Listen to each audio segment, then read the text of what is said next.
Welcome to our channel, where we talk all things true crime. This video is for educational purposes based on public knowledge. We do give our opinions at the end, but please do your own research. We mean no disrespect for any mispronunciation of names or places. Let's get started. The Menendez brothers, Erik and Lyle, are infamously known for gunning down their parents, Jose and Kitty Menendez, in 1989 in Beverly Hills. Jose was a big entertainment executive.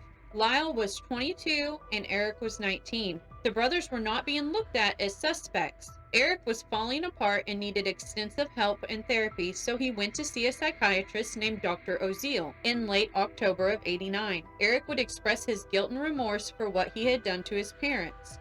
Although Dr. Oziel was married, he had had an affair with a woman who might have also been a patient, Judalon Smith. Dr. Oziel would go against his oath and reveal privileged information to Judalon about his patients. When Dr. Oziel broke up with his mistress, she went straight to the police and reported the information she had, almost as revenge against the doctor to get him in trouble. It was also discovered that Dr. Oziel was taping therapy sessions without permission, and Judalon would sometimes stand outside the door and listen to the sessions.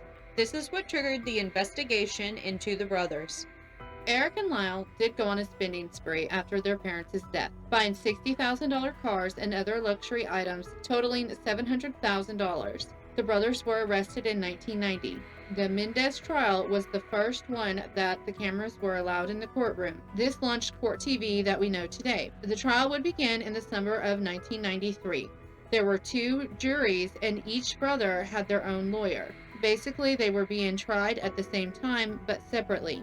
People stood outside of the courthouse, some holding signs of disgust and hatred towards the brothers, others in support of their innocence. Dr. Oziel was actually facing disbarment, and to prevent this, Dr. Oziel stated that he was afraid of the brothers so that he could legally break confidentiality and would go on to testify against the brothers.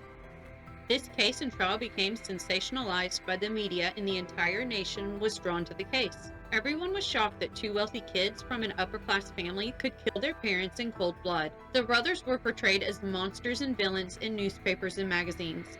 In the courtroom, the brothers would often wear sweaters, which was a popular style among the college kids at the time, so that they would present as everyday kids rather than monsters. The prosecution would say that the brothers thought their parents were going to disinherit them from their will, so they killed their parents for their $14 million estate. By August of '93, the defense would start their part of the trial. The brothers never denied taking the lives of their parents. However, they claimed that their father essayed them for years and they killed their parents out of fear. Their defense was imperfect self-defense, which states that the person would have an honest but unreasonable belief in fear that their lives were in danger. Erik had told the psychologist that he felt safe in jail because he didn't have to worry about being beat or essayed. The prosecution could not find one witness to say that Jose was a good man. However, for 6 weeks, the defense called 51 witnesses, which were relatives or associates of the family that testified on the behalf of the brothers that were referred to as the boys during the trial. Witness after witness described how the boys were treated. Jose was described as relentless, harsh, menacing in his attempt to push the boys to succeed with unrealistic expectations for them. They never had any friends and were not allowed to compete in team sports. Rather, they were trained as tennis players. The boys' former tennis coach would testify on their behalf. The coach said that he had told Jose to let him do the coaching because he believed that Jose's methods were cruel and the boys would physically suffer. Jose fired the tennis coach after he stood up to him. Family members recalled many instances of the harshness and sometimes bizarre behavior inflicted on the boys. Family said Jose always had the right words to ridicule, intimidate, humiliate, and manipulate anyone that was present to assert his control over them. Kitty was typically calm and stood by, but would also have bits of rage and anger. A cousin that stayed at their house said that he had opened up a cabinet in the kitchen and it was filled with prescription drugs for Kitty.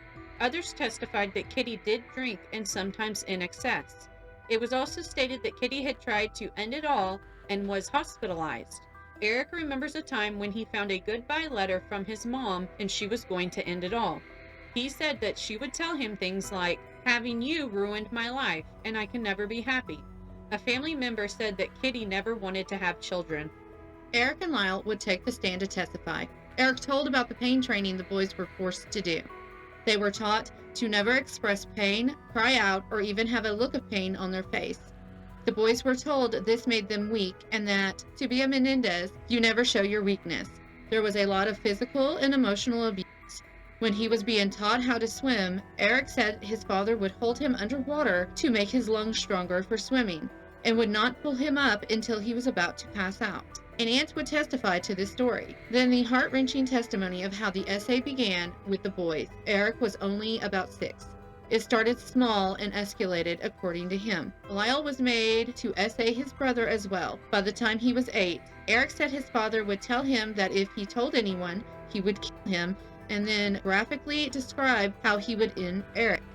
Erik took the stand after Lyle, and the first day he took the stand, he had a meltdown and couldn't answer questions. Erik then would testify for 9 more days about the hell he had to live. He would be locked in closets for extended periods of time, having to eat, sleep, and go to the bathroom in the closet. He was given Tupperware to relieve himself in. 3 of the boys' cousins from Kitty's side of the family would visit and stay with the family from time to time. A cousin of Erik's would testify to finding Tupperware under Erik's bed that he had used to relieve himself so that he didn't have to get up and leave his room at night. The cousins recalled that if Jose was in the room with one of the boys, that they were not allowed to go down the hallway or even be on the same floor at times. One cousin said he heard weird noises coming from the room but didn't know what it was and wasn't allowed to check on Erik. Looking back now, the cousin says he believes all of the accounts the brothers had given about what had happened.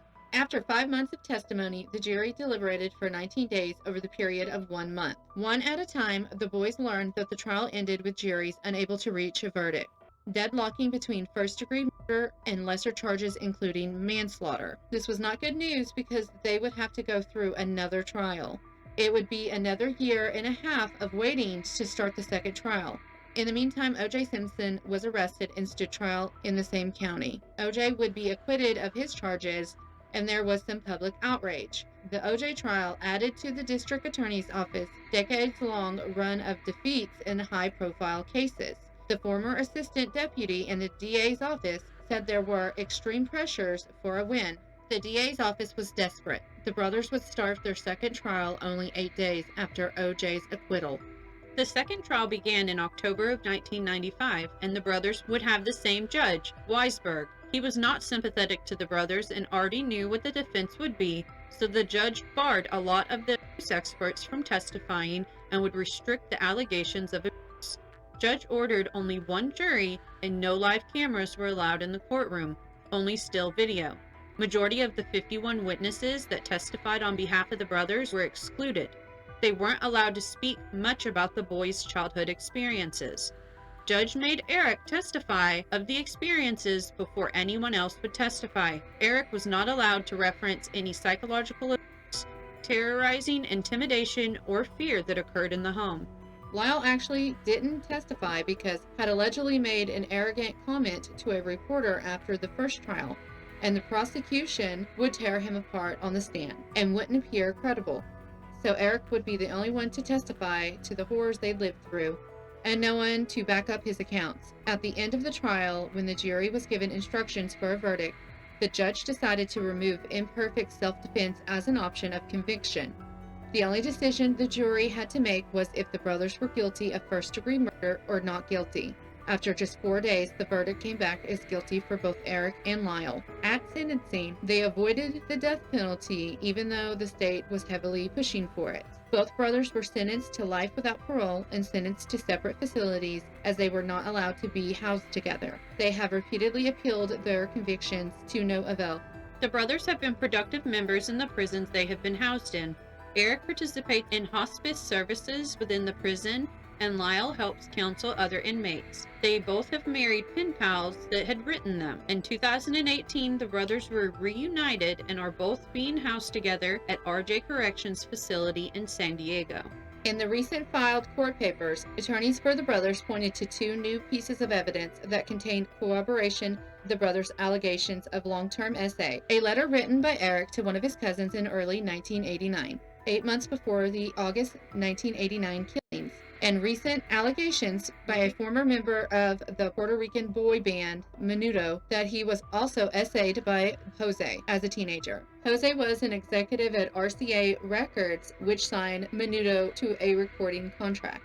The court document includes a copy of the handwritten letter that Erik sent to his cousin, Andy Cano. Attorneys contended that the letter was recently discovered by Andy's mother. Andy, who died of a drug overdose in 2003, testified in the brothers' first trial that Erik had told him about the molestation by his father when Erik was 13 years old. According to the court documents, in the letter, Erik writes in part, "I've been trying to avoid Dad.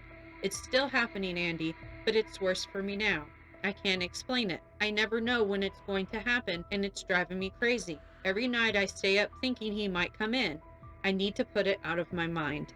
In court papers, the brothers' new attorneys write that the new evidence not only show that Jose was very much a violent and brutal man who would essay children, but it strongly suggests that, in fact, he was still abusing Erik as late as December 1988, just as the defense had argued all along. As a result, the attorneys argued that the brothers are being unlawfully imprisoned. From the time of the discovery of Jose and Kitty's bodies, it would be a 7-year process to get to a verdict. That means the brothers have been imprisoned since 1990. That's 33 years now. Some people think they have served their time while others still want them to be locked up. After the recent development in Gypsy Rose's release after only spending 8 years of her 10-year sentence for her involvement in her mother's death after years of abuse by her mother, has sparked many debates about the punishment the Menendez brothers received.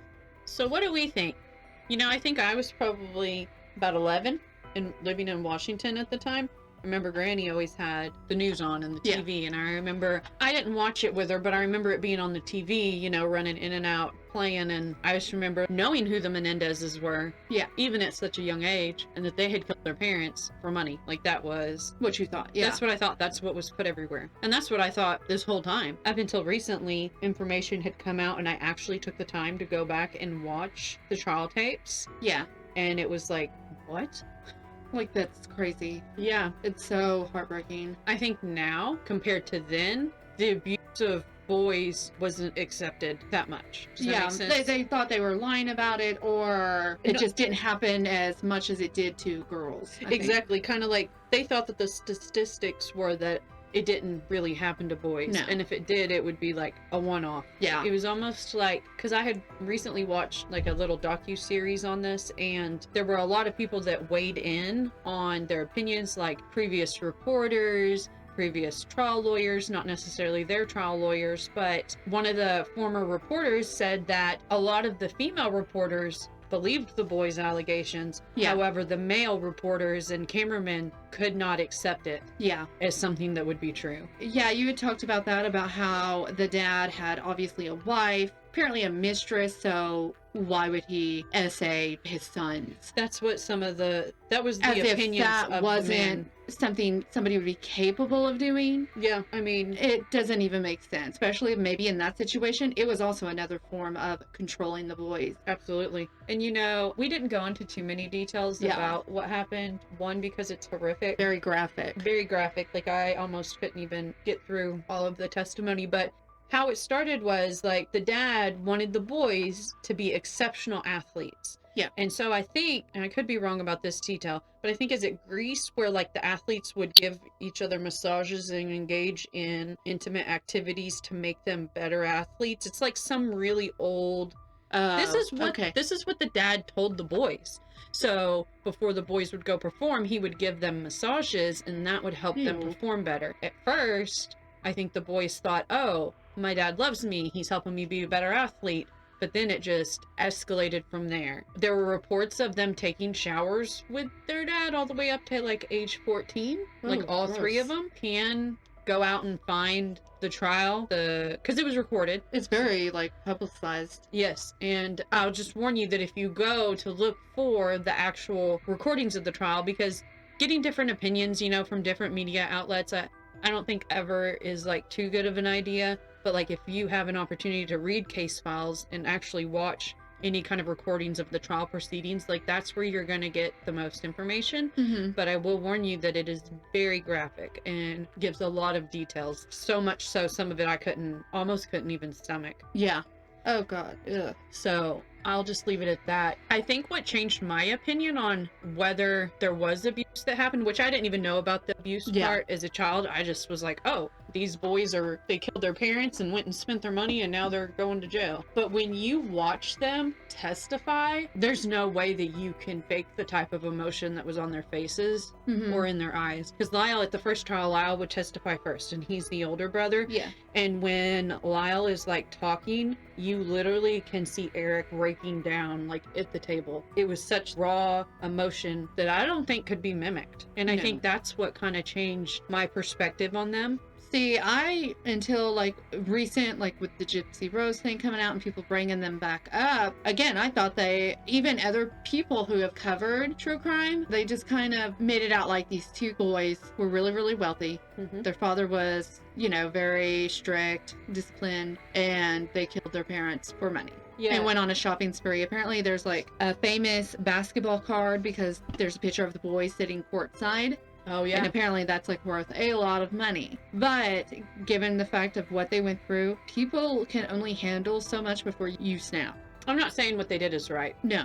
But if they had been restricted the way that it's being reported, and 51 witnesses, a lot of family members, employees of the dad, former employees, their former tennis coach, you have 51 witnesses, which is an astonishing number of witnesses to come forward and say on your behalf, this is what I witnessed, this is what I saw happen. On the docuseries that I had watched recently, Erik said listening to the stories, he didn't even remember all of them.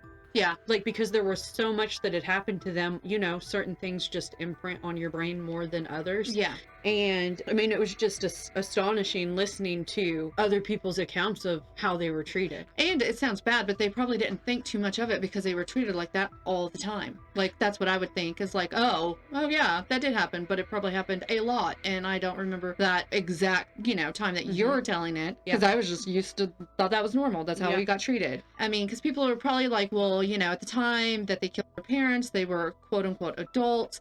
They couldn't leave. No, and I think so. Erik's plan to get away from it for it to stop, because he said he just wanted it to stop. Yeah. That he and Lyle didn't conspire to end it all for them, but basically it was like he wanted it to stop. And Erik's plan for it to stop was to go away to college. Yeah.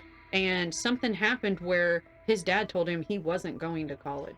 And I think that was that imminent fear of this continuing to be forever. His life. Yeah. Again, we're not saying that they should have been found innocent. We're not saying that they shouldn't have received some kind of punishment, because it's never okay to do that to another person. But I think now, knowing how those adverse childhood experiences affect the formation of the brain, yes, I feel like we know so much more now, like whereas at the time of their trial, I don't know that it could be accepted. Yeah. Again, like you said, a lot of the reporters, especially male reporters, the media shows all these places are just acting like they're liars. Yeah, they're using it to try to get off because they just wanted their parents' money. They're spoiled brats.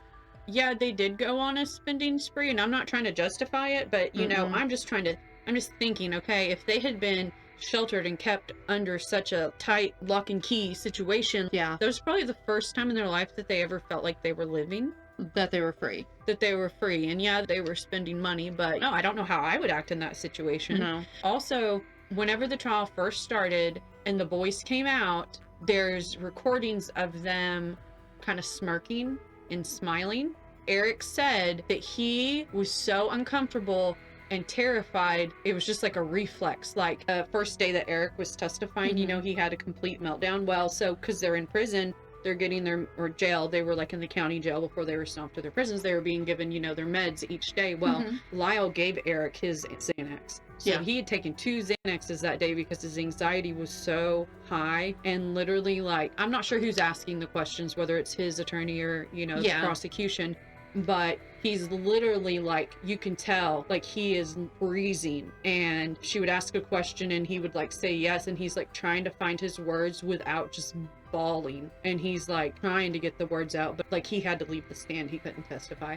And so after that, they watched him very closely to make sure that he only had his prescription of the Xanax. But I couldn't imagine, one, because having things happen to you, a lot of victims blame themselves. Yeah. And they have a lot of shame. It's very shame-based. And being forced, I mean, they weren't forced, but they were telling their truth. Their lives were at stake. So that's... But everything like so, and like for everything like that just to be shoved out into the public eye would be probably the worst situation a lot of people could think of. Like your worst memories, or if you had a bad childhood or anything like that. A lot of victims in general have a lot of shame and they blame themselves, internalizing it.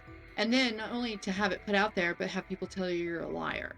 Yeah, you know, just a little disclosure about me. I've been in therapy for 6 years, and when we started working on my trauma, it was extremely hard to even read my trauma statement in front of my therapist. Yeah. So thinking about them, not only just doing it in front of a room of people, they know the entire world is watching. Yeah, and judging. And we had talked before we had started recording about how like they did skits. They already had documents out. So their first trial, it was a mistrial. Yeah, because they couldn't convict them.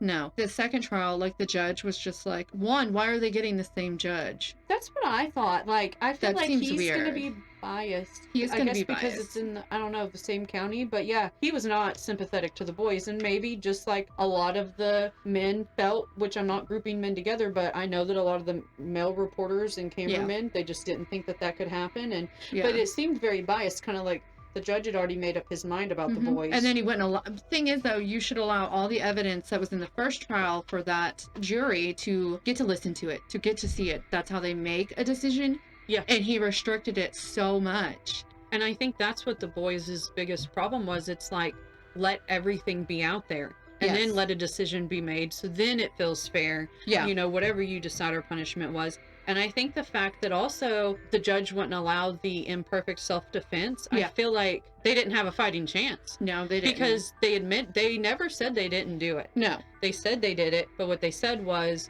it wasn't premeditated. It just happened, and then they had their imperfect self-defense. Yeah. Which I believe that actually, that option for a conviction, if that's the right words I'm using, basically that's something that's kind of evolved more since then. Yeah. And it applies to like a wider range of situations. Yeah. I don't know. I'd be interested to see if they would get a retrial with the new information that came out. Yeah. I mean, I don't know. The letter was found that he had written 8 months before, Erik, you know, to his cousin. It was found at the aunt's house. And then also with the allegations from the boy band Menudo, or one of the members. Yeah. You know, because I thought like if new evidence was presented, you could get a new case or a new trial. But yeah.